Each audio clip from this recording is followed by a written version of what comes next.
ঘরটা ছিল হচ্ছে এই রকম। রুমটাতে কি করা হয়েছে ভিডিওটা শেষ পর্যন্ত দেখলে জানতে পারবে। আমি ছোট ছোট কটা ক্লিপ নিয়েছিলাম। প্রথমে হয়েছিল কারেন্টের কাজ। So hey everyone, welcome back to my channel. Second হয়েছিল রংটা কেমন লাগছে অবশ্যই কমেন্ট করে জানাবে। আর কেমন আছো তোমরা সবাই ওটাও কমেন্ট করে জানাবে। রঙের পর হয়ে গিয়েছিল দরজাটা, ওটার ক্লিপটা নিতে পারিনি। তারই মধ্যে চেয়ারগুলো চলে এসেছিল আর আয়না আর র্যাক লাগানো হচ্ছিল। এতক্ষণে নিশ্চয়ই তোমরা বুঝে গেছো রুমটাতে কি বানানো হচ্ছে। আর না বুঝে থাকলে ভিডিওটা পুরোটা দেখতে থাকো, আর বুঝলেও দেখবে, একদম কোথাও যাবে না, বুঝলে? আর এই যে ইনি আমার কর্তামশাই, উনি এটার পিছনে অক্লান্ত পরিশ্রম করে গেছেন, রাতকে দিন করে আর দিনকে রাত করে। এখনও পরিশ্রম করে যাচ্ছেন, আশা করি ভবিষ্যতেও করে যাবেন। ভগবানের কাছে এটাই প্রার্থনা করি ওনাকে অনেক অনেক ভালো রাখুক। আমার রিয়াকশানটা শুধু দেখো একবার। পাশের দেওয়ালের র্যাকগুলো বড় হয়ে গিয়েছিল বলে আমি এই রকম রিয়াকশান দিয়েছিলাম। আমি কর্তামশাইকে বোঝাচ্ছিলাম র্যাকগুলো ঠিক কতটা হলে ঠিক হতো, কিন্তু হয়ে গেছে, আর কিছু করা যাবে না, তাই আর বেশি মাথা ঘামাইনি। আর আয়নার পাশের র্যাকগুলোও আমি অন্য রকম করতে বলেছিলাম, বাট অন্য রকমভাবে করে দিয়েছে, মানিয়ে গেছে বলে আর কিছু বলিনি।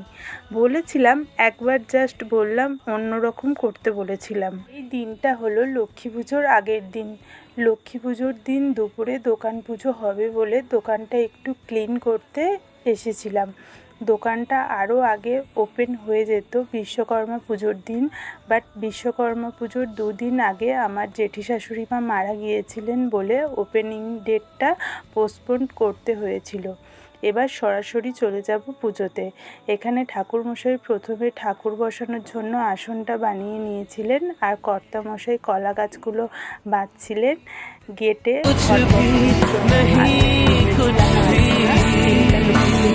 ছিল, বাইরে গান বাজছিল, আমার খুব ভালো লাগছিল।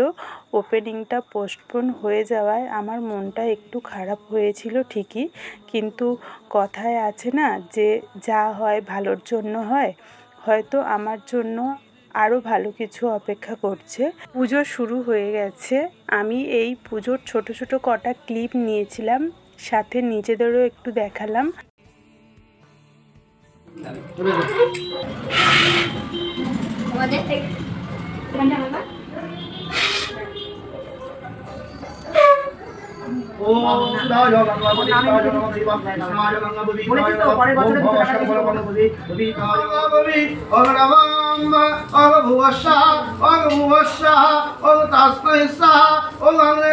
যে আমার সাঙ্গপাঙ্গরা সবাই আমাকে অনেক হেল্প করেছে। আরতি হচ্ছিল, তারপর আমি পুষ্পাঞ্জলি দিয়েছিলাম।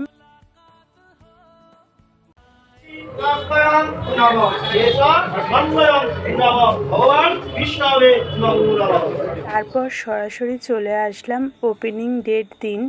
আমার এই লেডিস বিউটি পার্লারের ওপেনিংটা হয়েছিল লক্ষ্মী পুজোর দুদিন পর, মানে লক্ষ্মী পুজো গিয়েছে সোমবার আর পার্লারটা ওপেনিং হয়েছে বৃহস্পতিবার থেকে। আমার এই পার্লারটা তোমাদের কেমন লাগলো অবশ্যই কমেন্ট করে জানাবে। একটু অগোছালো ছিল, আস্তে আস্তে গোছাচ্ছি। আর আমার এই লেডিস বিউটি পার্লারটা কোথায় সেটা একটু বলে দিই। আমার এই লেডিস বিউটি পার্লারটা হাওড়া জেলার খাল্লা গ্রামে হরিসভার তনয়া ভবনের নিচে তলায়। এই জায়গা থেকে যারা দেখছো ভিডিওটা আসার অনুরোধ রইল।